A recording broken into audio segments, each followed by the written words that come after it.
Hello and welcome to episode 275 of the 77 Club. I'm going to put Bayliss on the spot and ask him what our socials are. Oh, I don't listen to this every week. Embarrassing. Just have a search of Wolf 77 Club on whatever you fancy. It'll be there. Wherever you get your podcasts. Yeah. It's Wolf 77 Club on Facebook, Twitter. There's an Instagram page that we don't use. And wherever you get your podcasts or something like that, and it's fine. Like, Almost Harry says it all the time. It's all on there.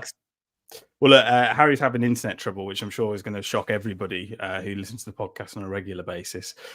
So we're going to soldier on without him. Jack, I'm going to start with you. Tough start to the Premier League season continues. I mean, we pretty much saw it coming. 2-1 loss to Liverpool at home, leaving us with just 1 point from 6 games. But despite results, Gary O'Neill stays upbeat, saying it's not as bad as it looks and the team is giving everything. Mario Lemina, as you can tell by the title of this podcast, was emotional after the game. I mean, to be honest, before the game and when the team first came out, I thought it was going to be about 7-0. So 2-1 feels like a little bit of a win.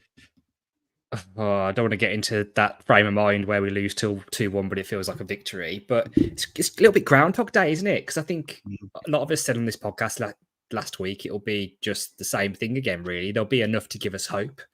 And that first half an hour, I thought we played really well, to be honest. I know Liverpool typically then grew into the game a little bit the last 15 minutes before half time and scored. And then, second half, wasn't that great, really, even though we did get ourselves back into the game. But it's just frustrating because there's definitely something there.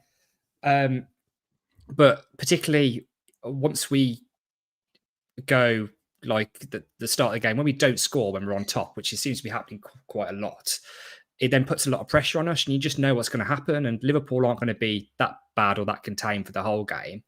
It's a bit annoying, really, because it's a rubbish time to let in a goal, particularly when, on the whole, you've had a good half. I think Johnson probably should have done a little bit better, really, with that header for their first goal.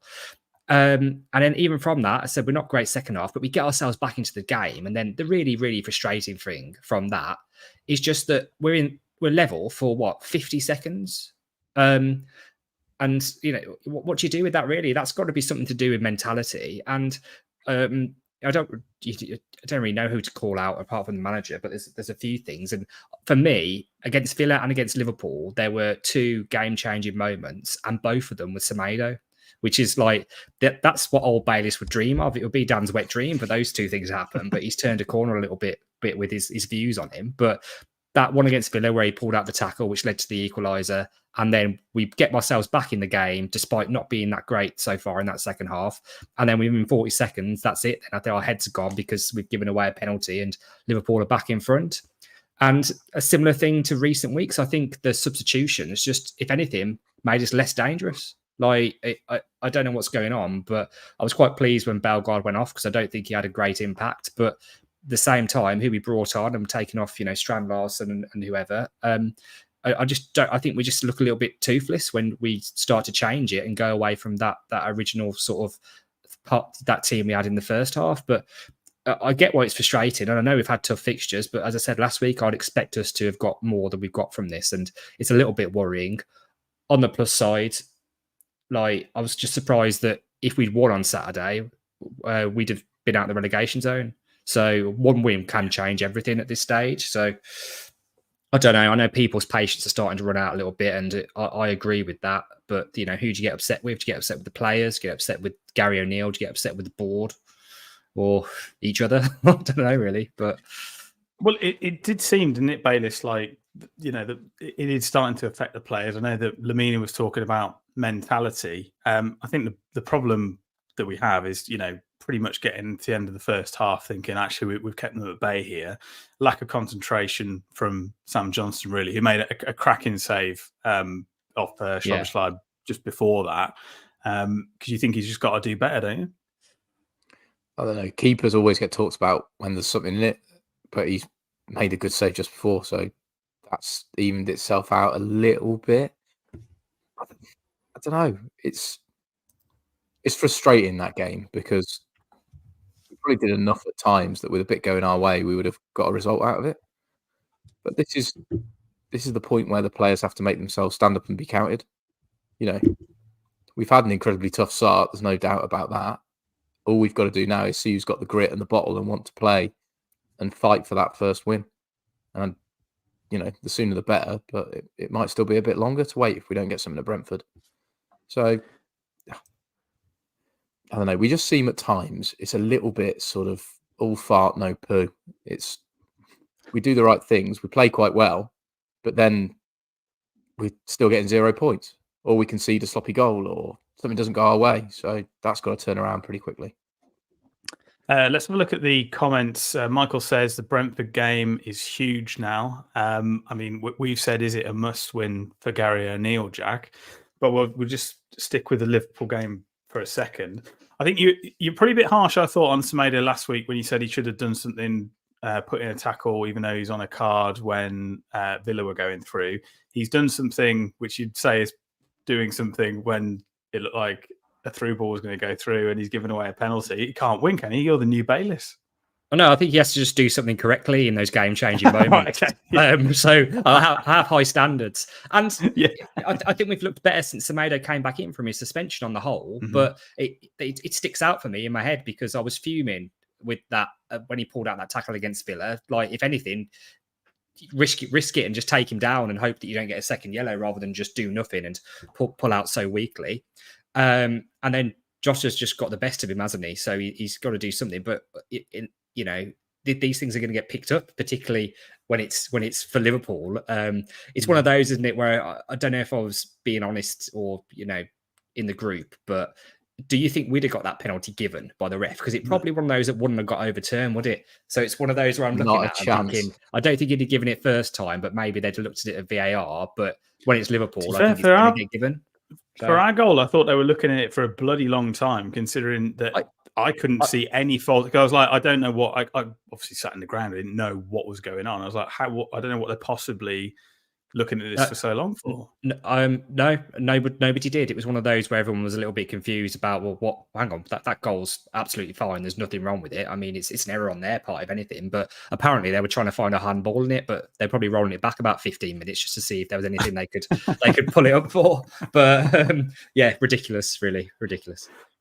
Just the team, I think we pretty much called it. Harry certainly called it last week, where you got Johnson in goal, Semedo, Santi Bueno, Totti Gomez, Brian Aït-Nouri, Andre, who is world class. I can't think of anything he's done wrong yet. Cunha, Lemina, João Gomez, Bellegarde, Strand Larsen. I'm just going to bring up Deborah's comment here. Why have a 6'6" striker then take him off and put wingers on? I thought Carlos Forbes had a brilliant game as well. He is so quick. He's a tricky winger. What do you think of Deborah's point there, Dan?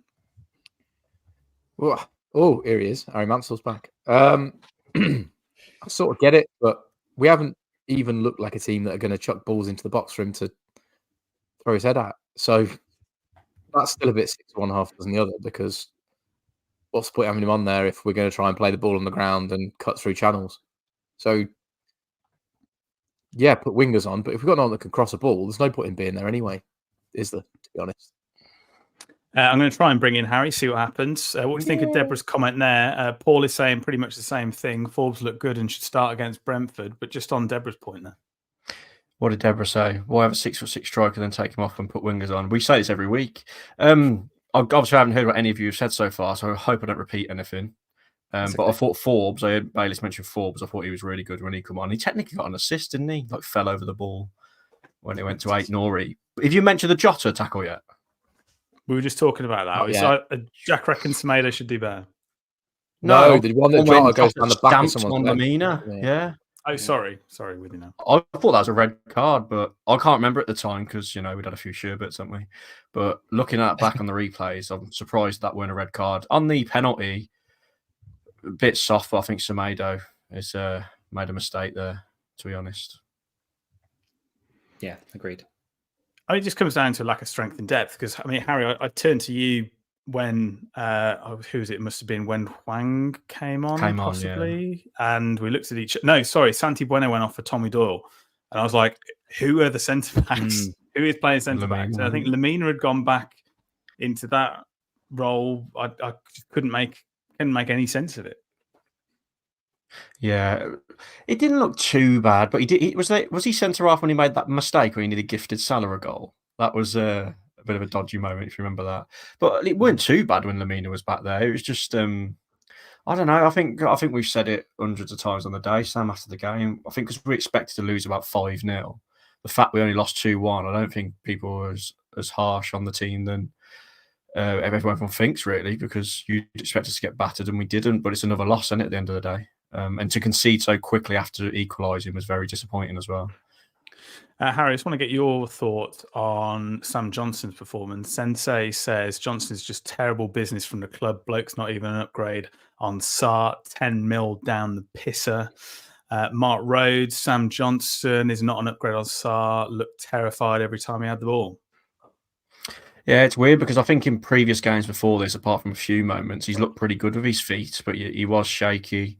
He pulled off a really good save, didn't he, just before they scored. I don't know if he knew too much about it. Like, hit the inside of his leg, didn't it, and went wide. But then for the actual goal, good header from their big centre half. But bloody hell, pizza wrists, wasn't it? Like, he probably should have saved it. Or from him. But Sarr is probably twice as bad as at the moment. So it's one of them, isn't it? It's pick.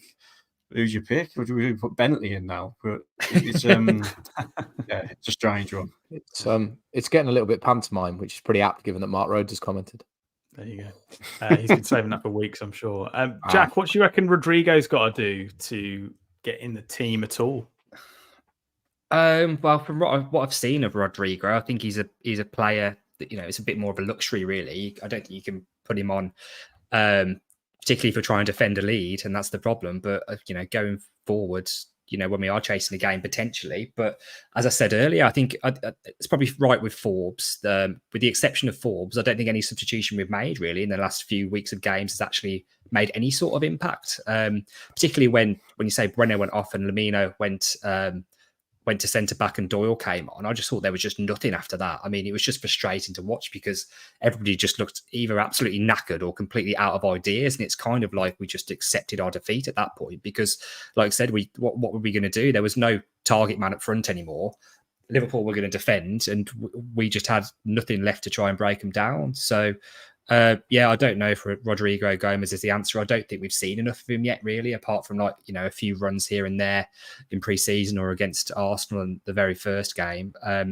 We just need some ideas and a bit of belief, really, because there's been a few things in recent weeks that have just wound me up. And the one is not going for Villa when they were just before half time when they had 10 men on the pitch, shows a team with a lack of confidence. And when you're chasing a game, and you're only one goal behind, and what you're doing is just basically just passing it around the back and not willing to take a chance and lump it forward because you've taken your big man off. And then just after that, there's just very little threat there. So some of it's got to fall at the feet of Gary O'Neill. I know it's not ideal with the fact that we've had the injuries to the centre backs and we're short in that area as it is, but there's some talent in that team. There is some talent in that team, and he's got to start just, rather than whinging about it, actually, utilise it and grind out a result. I don't care if it's ugly or not. It could be the worst game of football that we've ever seen. But if we even just manage to get something at Brentford and you can get a win, then it could change the tide because, as I said, there's talent here. It's just concerning at the moment because I'd expect us, even with tough fixtures, to have got more points than we've got because since we come back up into the league, that's the thing we've done consistently is take points where you wouldn't expect them. Whereas now we are putting out more pressure on ourselves for those so-called games against the lesser teams where everyone knows as a Wolves fan, we quite often just don't turn up or don't perform at all in those games and can get beat even if a team is bottom of the league and barely had a win all season. So I'm not quite O'Neill out yet. I think you've got to give him the benefit of the doubt given the situation, and we have had tough fixtures. But, lose at Brentford and we're not going to get nothing against City, and it's putting a hell of a lot of pressure on the games that come after that. Let's take a look at Brentford. We talked to Lou after the game, Harry, weren't we? And he said he reckons it's 3 games, shit or bust, essentially. Won't get anything from City. So you're looking at Brentford and Brighton, both away games. I think Brentford will be coming into this in better form than Wolves. So that's not difficult at the moment, but they're not pulling up any tree themselves. But interestingly, it might one for Bayliss just before we get onto the questions. Both teams to score has occurred in all of the last 5 games of both teams, while over 2.5 goals have been scored in 4 of the last 5 games of both already teams. On my bets. We expect it to be full of goals, Harry, but do you think it is a must-win? I do. I think it is a must-win. I think Jack disagreed when we spoke about it on WhatsApp earlier, but look, the players do care. I mean, I don't know if you've mentioned it. I know I'm late to the podcast, but it's in the title. Lemina was bloody crying at the end of the game in frustration. He wanted to get something out of the Liverpool game so much. So for me, that's a good sign. I thought Santi and Totti actually did better at centre half than I expected. So all's not lost. And in this fixture last year, my 4-1 bet come in. We beat these 4-1 last year at their place. So it's one of them where I think we need to win this game. I really do, because it's the international break next week.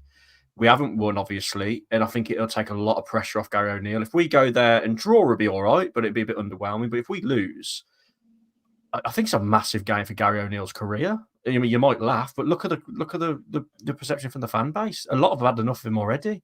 Because, like you said, we got big results last year. The double over Spurs, the double over Chelsea, beat Man City at home. We had one shock result this year, which is not good, because everyone bangs on about November. We need a couple of shock results, because we ain't guaranteed to beat Southampton and Palace and teams like that, or even Brentford for that matter. So it's a massive game, and for me, it is a must-win. I think it's as important as a must-win, especially with the way things have panned out. Jack, why is it not a must-win in your eyes? Oh, that's a tough one, Sam, but that's because we've played 6 games of the season. You can't have a must-win this early in the season. I mean, you could argue that it's a must-win for Gary O'Neill, but even then, I think they're going to give him November and see. So he'll have the chance to turn it around. But for me, a must-win is one where basically, if you don't win, you're all but guaranteed, bad fate, whether that be, relegation or you're really in the shit. And I don't quite think we're there yet. So I don't think you can. I'll rephrase it. Is it a must-win for Gary O'Neill to save his job? No, they'll give him November. I think they'll give him the benefit of the doubt until after the Man City game. Then, if we get 1 point from the next 3 or 4, he'll be toast. But the problem is now, because they gave him that stupid bloody long contract in the summer, that it's going to cost them a hell of a lot of money. And who's going to be queuing up to come in, and who would actually would be able to get, and B would be an improvement. And I've seen the comments that people are saying, it's been terrible. Who's it? North Street said it's been terrible since Coventry. I agree, but I'm not fully pointing the finger at him, because the Coventry, we were playing with kids towards the end of the season, and that's the issue. There is the board and the lack of squad depth. So I think he's earned the chance to at least take us into November personally, but I don't think it's a must win. I don't think that this is going to be a tough game, Brentford. I mean, they've scored in the first minute in the last 3 games, and that's usually when we're good. So who knows what's going to happen? It is strange. You talk about that shock Manchester City result last season. Obviously, it was a draw against Luton the game before that, and then 1 win in, what was it, 5? So, I mean, we weren't doing brilliantly this time last season, Bayliss. No. I think we started and then a slow. shock result came along, is what I'm saying. Yeah. And I think we started slow a couple of times. So was it the year Nuno got us into 7th or 10th where we didn't start particularly well anyway? Game 8 to win, wasn't it? But this is more worrying that we've had the end of last season 1 win, and we still haven't won this year. So it's starting to think, what the hell's going on? I think the problem is that they've been allowed to recruit, but then we haven't recruited where we actually need players. And now he's got an uphill struggle of putting a team together to go and get at least a point, if not a win, at Brentford, which is really the one that we can go and get some points from. And we're going to be doing it with a scratch side now. Can I pull Mark's comment up from earlier, which I completely agree with? It's the defeatist attitude. If you read it out, Sam, sorry, it's a quite long one. O'Neill has a defeatist attitude at the moment. Talks like we're a newly promoted team, not a seasoned Premier League one. Must win against Brentford because we don't get anything from City or Brighton. And I completely agree. That's what I agree with. It's O'Neill's attitude as well, which is kind of worrying. His post-match comments, it's like he's leaning into the hard start in it. And as we've already mentioned, we're more than capable of beating teams we're not meant to, like Newcastle, Villa, even Liverpool. Well, if we'd have been just up that game a little bit, we could have got something out of it. So I agree. That's why I think this game against Brentford is so huge, because I can't see us beating City, obviously. Brighton, I don't know. Obviously, we struggled against them in the cup, and then it starts to build. And we said it last week. We've said it the last few weeks. If your morale's on its ass when we get into that November run, it doesn't matter who we're playing. Because, I mean, Lemina's crying, for God's sake. Lemina's on his knees crying at the end of the game. Paul's comment. Did anyone see Gary O'Neill talking to Mary Lemina on the touchline near the end? Lemina didn't look that impressed. Am I surprised? That is weird, though, isn't it? Like, it's not like he's just been knocked out a cup or something, but for him to be that overwhelmed just at the defeat, I mean, what's going on there? It's not a good sign, is it? Looking from the outside looking in, that one of your most professional players, your captain is there bawling his eyes out because we've lost at home. You should be used to it, really. Yeah, I think when you're part used of a sports team, though, like when it gets to a point where you haven't won for so long, that has to get to you. Yeah, but the sports team that you're in, you just cup each other's balls and move on to the next week, don't you? I mean, that's we also win. So that's what you do. Yes, what is it? You're really comparing Premier League football to whatever it is, cricket. What division is it? I'm actually intrigued. A win's a win. Kent Cricket League Division 1. Big game. NF 2204, but no Neto this year. Did anyone, just randomly going off topic a bit, did anyone see his comments saying that, like, he said along the lines of, for Chelsea, he has to fight for his place. He don't play as many minutes because he has to fight to get in this quality team. And all the Wolves fans replied saying, "You hardly played in minutes for us, mate." I don't know what you're fucking going on about. He said he knew he was going to play 90% of the games for Wolves without any problems, and someone just put 90% of 10% of the games, which I think is actually just completely fair enough. In terms of Brentford, though, Harry, Bayless's mate Johan Wissa is absent with an ankle injury. They've got Gustavo Nunes out, Matthias Jensen, Aaron Hickey, Igor Thiago, Josh Da Silva, and Rico Henry. So it's a long absentee list. Christian Norgard is also a doubt. So they have their injury problems going into this one. Brentford going to win 3-0. Yes. No, look, like I say, I'm confident. I mean, I was really worried, as I've said before, about our defensive worries, but I thought they did okay. And we've got the quality there to cause problems. We just need to believe, and we need to set up. For me, I'm a bit over the Bellegarde thing now. I know I had him as my dark horse for the season, but I think change that from the start now. I think he puts him in there probably for defensive reasons, if I had to pick O'Neill's brain. But why not be a bit more free-flowing and go for it away at Brentford? I don't mind Larson being up there, but then it's who else you put in there then, isn't it? But yeah, it's a massive game, and with you reeling up all those players and them not being in the best of form, it's got to be one we've got to go out for the win. I'll be really disappointed if O'Neill sets up for negatively and tries to try not to get beat rather than go for the win in this game. What do you want to see, Jack? Similar to Harry, really. I mentioned Bellegarde before Harry joined and said I don't think he was very good against Liverpool, and I'm not really seeing what he offers, particularly going forward. It's one of those where he has these opportunities, I think, sometimes to beat a man, and he is quick, but he just seems to turn around and just pass it back, which is frustrating. So I think same team, just one change potentially, but then again, the question is, who do you bring in for Bellegarde? Forbes maybe, but is that a bit too much to ask? I would as well. I think on performances and what we've seen, I think it will give Brentford a little bit more to think about, and so that would be the one change, I think, and then we'll go from there. But again, the issue that I've got is just then if we do that, I just don't see where the impact comes from the bench, because we've not had any impact from our bench all season, really. I don't think, and it's just he keeps bringing Hwang on, doesn't he? I don't know why he keeps thinking Hwang's the answer. Keep sticking with Hwang, and Hwang's done nothing. Oh, actually, one question: that chance that we did have in the second half against Liverpool, after it was, I think, would have been 2-1 to them, where Forbes goes through, and there is a half an opportunity for him to square the ball to Hwang, and he doesn't. I don't think it was quite on for him because it happened so quickly, but I didn't know if you guys thought differently and he should have tried to square it rather than shoot. Hwang would have probably missed anyway. That's what I mean. He probably looked up, saw his Hwang and thought, nah.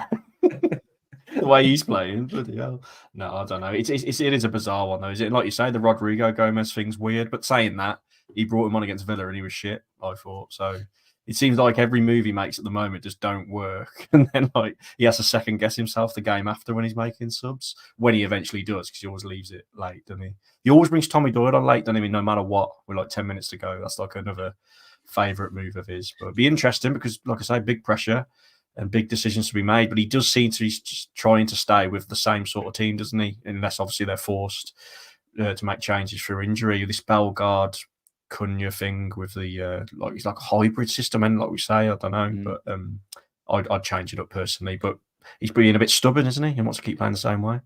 Just stick Dan, bring in there. Miller's comment up. 8:34. Yes. Give me a bottom half table. Give me a bottom half table club that will got better results. I mean, yeah, we've had a tough run, but Fulham are 6th. They're no great shakes. Forest are 10th, and I think did they beat Liverpool or to get a point against Liverpool? Yeah, Forest beat Liverpool. Yeah. So yeah, there you go. That's the thing. If we'd have snuck a win, if we'd have beat a Newcastle or a Villa, just one win, it'd be such a different narrative, wouldn't it? Because we would be like 15th. But it's because we haven't won at all, which is and the way we went out the cup as well didn't help things. Yeah, obviously, and I know we're talking in the comment section a lot about momentum and stuff like that, and I think getting a win in the cup would have been, quite positive for the rest of the season, considering it was playing Brighton in a couple of weeks as well, and it could be one of Gary O'Neill's final games. You never know. Let's do a score prediction, Harry. Well, last year, what was it? No, I'm not going 4-1. I don't know. I keep trying to be confident every week, but I'm really starting to second guess myself now. But I'm going to go 2-0 Wolves. We're going to get our first clean sheet and we're going to win 2-0. Oh, well, there you go. I mean, Jack, the 4-1 was on at half time against Liverpool. He was very, very chirpy, very positive about it. Score prediction. I've got a horrible feeling we're going to get beat and it's going to be meltdown central, but I'm going to say 2-2. 2-2. Bayliss? 2-1. Wolves go 1-0 up and we concede 2 goals in the last 15 minutes. Excellent. Michael's going for a draw. Neil's going 2-0 Brentford. Paul's going 2-1 Wolves. Are you going, Jack? Oh, yeah, Are you going? No, I'm not going on my way this weekend. No. I was going to say, get a ticket for Brentford this anyway. fixture, I always forget. This was like a massive fixture back in the day, wasn't it? Because I went to their old ground and we beat them in League One. Ground. Bit of a rivalry, wasn't it, this back in the day? But now it was a League One rivalry. League One. And then they smashed us in the Championship the year after, if you remember. Yeah. Good times. When football's enjoyable. And affordable. Bates has your betting odds. Yeah, obviously we've recorded a little bit earlier than normal, so I haven't got any scorecasts and stuff, but just 2 bits for interest. Jack, the one from last week, Wolves to be winning at half time, Brentford to win at full time is 18-1 again. So they're bringing those odds right down. Yeah, cut those. So funnily enough, Sam made the comment earlier, and we hadn't pre-discussed this, but Wolves to win over 2.5 goals and both teams to score gets you about 5-1 on a bet builder. Free money. Free money. Sorry to jump in. I don't know if you've mentioned at the beginning of the podcast, but any odds on your moustache sticking around? Or I will keep it until we win. So Dan did say I'll tell you what, that he was going to keep it, and I heard his girlfriend in the background say, "No, you're not." So if anyone is hoping for a miracle against Brentford or even City, it is Dan's other half. I'll tell you what, I'll make it a fair contest. I'm going to set up a Movember page and I'll put it on the social medias that I can't remember the handles for.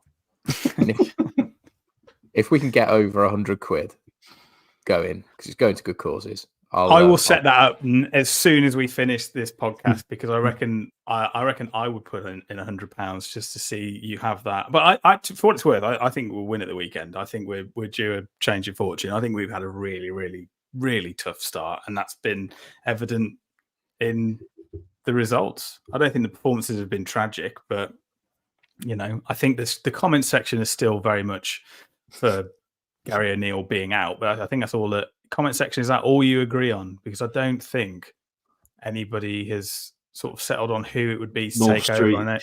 I know last week, if it was my old dad manager and cocking Wolves that was slag him off and Wolves till I die. Did I read the wrong? No, sorry, the other one, the other comment. I'm laughing at. Bailey's Tass has more movement than O'Neill. It just don't make sense, but it maybe right.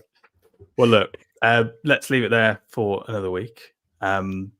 We'll say goodbye to Harry Mansell. Short one, isn't it? Short one. People under the cosh. Bloody hell. I've already sat down. Sorry, what was under the cosh, everybody. I'm going to get that in before I say goodbye.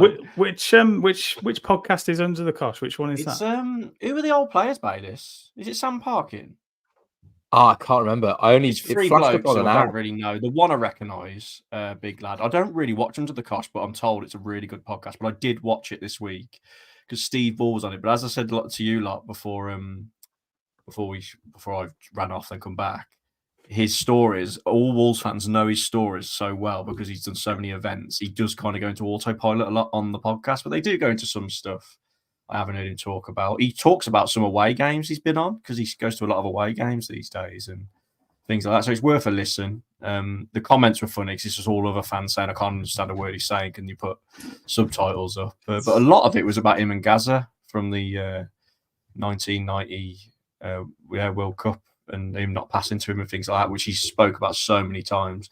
One thing he did speak about, which I might have been pissed when I was at my dad's 60th when he spoke about it, was how greedy Robbie Keane was when he played with him. He really didn't like playing with Robbie Keane. I was and he played for him for like 10 minutes, didn't he? 7 games. It was 7 games, he said. But he said he wouldn't cross it in 9 times. On the 10th one, he'd cross it when he's not in the box and things like that. But yeah, worth a listen. And the other thing was that Jarvis story, wasn't it? But as Sam wants to have his tea, I think we'll wrap it up now. No, sorry, I just completely forgot. It's on my notes as well. But I've never heard. I think it's John Parkin, isn't it? There we go. Sorry, who did I say? Sam Parkin. Sam Parkin. I think might be his. It's a pop it there. Sam Allardyce on the week before. That was worth a listen. That's got massive numbers on there. That come up in the. So they've expanded from Dudley to Tipton of them. Well, it's been going on for years. That podcast. It's I think it's that funny bloke that. Have you ever seen that bloke who goes viral when he talks about Gravison? Is it Sam Ferry? Yeah, no, I have. He's on about Gravison being hilarious, and he tells loads of stories. That's off Under the Cosh as well. So they've had some really funny podcasts. I think Rowan Ricketts was on it back in the day as well. It's worth a listen. But yeah, Wolves relation this week. Steve Ball. And it's a much better podcast than this one. So yeah, after this, listen to it. It's quite interesting that there's a little bit more to it because I know, Harry, you've been obviously to more than one corporate event that he's been to, and you are right. I mean, he is sort of pausing for a laugh. Wait, continue, and it's like that, isn't it? But it's good to hear that there's potentially. He's career now, isn't it? Yeah. But you had him in your house, didn't you? Steve Ball did. You talk about it. Come on, that's the story. Was it when Steve Ball came around your hat? I take you paid for him to be there. I mean, is it a little bit awkward? Yeah, I thought. No, he was actually sound. He just got stuck in. It was like a little sort of. Was it eating your turkey? White wine and ice. White wine and ice, Bayless. Yeah. White wine and ice. It was just a little family get together, and he just. Why didn't you want to talk about it? You seem very coy about this. It's like, did something happen? Did you have a fight with Steve Ball? Hang on. No, hang on.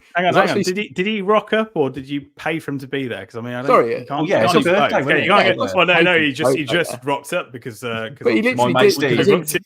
You book him to to turn up and come to whatever event, and then he just rocks up, and he's like, "Oh, you're right." But when I went to it for my dad's 60th, we actually went to Molyneux. There's about 3 other families there. Whereas Bayless, you had him there literally in your dining room, didn't you, at your dad's? Which is that's because you don't love your dad enough, Harry. That's why. No, that's true. But also, I'm not rich. But yeah, remember back in the day, Sam? But we had him on the podcast, episode 60 odd.